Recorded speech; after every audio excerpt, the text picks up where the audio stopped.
How should we think about the H-1B visa debate, Jeremy? I am told time and time again by tech CEOs and others that they need H-1B visas or else the American companies will fail. What is the truth? Yeah, well, I think as usual, the truth is often somewhere in between. I think that this has actually been a really healthy debate. I'm not one of those folks who's been discouraged by it. Charlie, I know you've been pretty vocal about the fact that we need to find a kind of way to work together with all the members of this coalition. But yes, I'm glad we've had the discussion. I think what it has exposed is that a lot of these H-1B folks are actually not at all elite. And at the very worst, I think we can come out of this with an H-1B system like my friend Mark Krikorian at the Center for Immigration Studies has pushed, that you would have an auction so that you really are only getting at least higher folks up on the food chain to do this. But I think, look, immigration is going to be an issue for the base. It's certainly an issue for me. And I'm glad that we put a shot across the bow. And I think hopefully the tech right folks are going to pause a little bit and realize that we need to get some real wins on immigration if they're going to get anything that they really want on H-1B. So one of the big concerns is they say, well, there isn't enough talent here. You wrote a whole book about anti-white racism.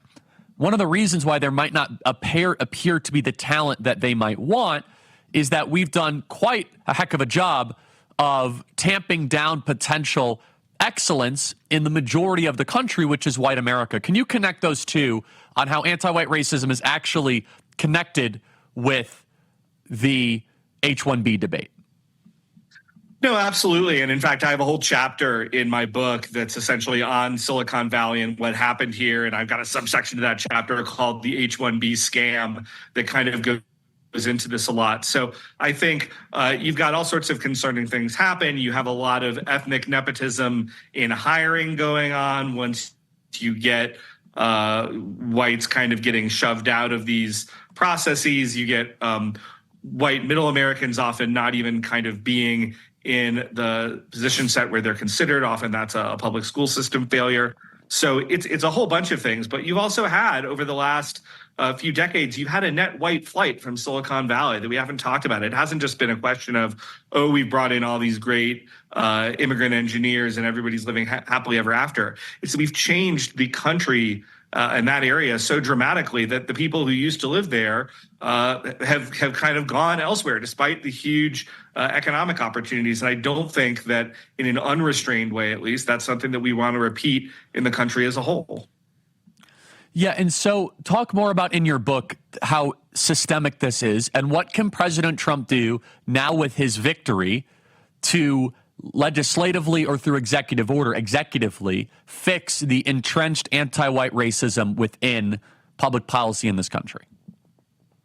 Right. Well, I think, we could try. It's going to be really hard because the Civil Rights Division of DOJ is not going to want to move, but we've got a nominee there, Harmeet Dillon, who is going to be terrific. And I think she'll do everything she can to make it move. But a lot of these things are actually, as much as people like me do talk about how we need to reform a lot of our civil rights laws, a lot of our existing laws are being violated by these companies pretty blatantly. They've got all sorts of preferences.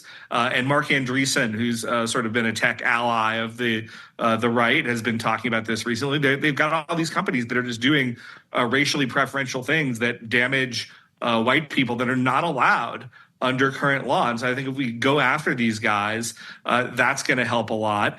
If we look, there are situations where there was a whistleblower at Google I talk about in my book who says that they were explicitly being told to discard the resumes of white men in particular.